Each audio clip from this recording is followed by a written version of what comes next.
In front of me is POCO M7 and today I would like to show you how you can delete Google search bar from home screen.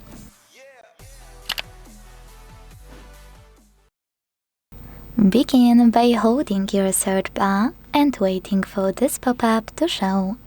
When it does, hit remove and wait. As you can see, after a few seconds, my search bar was successfully deleted. If you wanna restore it, pinch your display, hit widgets at the bottom, and then Android widgets over here. Now scroll until you see Google section. Hold search bar widget, place it wherever you want to, and let go. Then hit done at the top right corner.